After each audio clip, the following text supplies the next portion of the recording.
नमस्कार, स्वागत है आपका। बिहार चुनावों में एनडीए खुश है, गदगद है। क्यों है खुश, क्यों है गदगद? क्योंकि प्रधानमंत्री नरेंद्र मोदी की रैलियों का जो असर है वो अभी से दिखने लगा है। अभी से कैसे दिखने लगा है भैया? प्रधानमंत्री नरेंद्र मोदी 3 रैलियां तो कर चुके हैं। तीनों रैलियों के बाद जरा लोगों का हुजूम देखिए, लोगों के बीच उत्साह देखिए, लोगों के बीच जिन हमारे जो वहां पर रिपोर्टर्स हैं उन्होंने जो बात की उनसे कह रहे हैं कि प्रधानमंत्री नरेंद्र मोदी के आने के बाद खेल जो है वो बदल जाएगा। और सचमुच में बिहार हो या कहीं का भी चुनाव हो, आखिरी 5-6 दिनों में बीजेपी जिस तरह से अपनी चुनावी यात्रा को बहुत तेज कर देती है, अपने चुनावी अप्रोच को बहुत तेज कर देती है, वो ये बताता है कि कुछ तो है जो आखिरी 4-5 दिनों में चीजों को पूरी तरह से बदल देता है। प्रधानमंत्री नरेंद्र मोदी पहुंचे और उसके बाद चीजें ऐसा लग रहा है बिल्कुल हवा जो है वो बस बन ही रही थी कि वो अब तेजी से बहने लगी है। और तेजी से बहने लगी है, बीजेपी के फेवर में तो बह ही रही है, लेकिन इससे फायदा जो है वो एनडीए को होगा, यानी जेडीयू भी खुश है।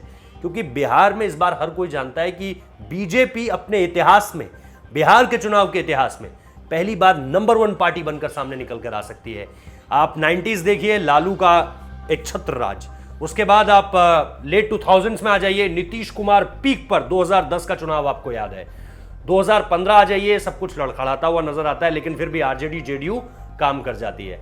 उसके बाद अब की स्थिति देखिए, 2020 जब हम पहुंच गए हैं, हर कोई ऐसा लग रहा है कि जैसे अपने एंड फेज में आ गया है। इसके बाद ना हम नीतीश कुमार को, अगर आप 2025 के चुनाव की बात करेंगे ना, तो ना नीतीश कुमार को उस तरह से देख पा रहे हैं, ना लालू यादव को देख पा रहे हैं, और ना ही सुशील मोदी की बात भी आप छोड़ दीजिए। तो अब जो एक चेहरा निकलकर सामने आ रहा है वो बिल्कुल नए युवा चेहरे हैं, उनकी बात कभी और।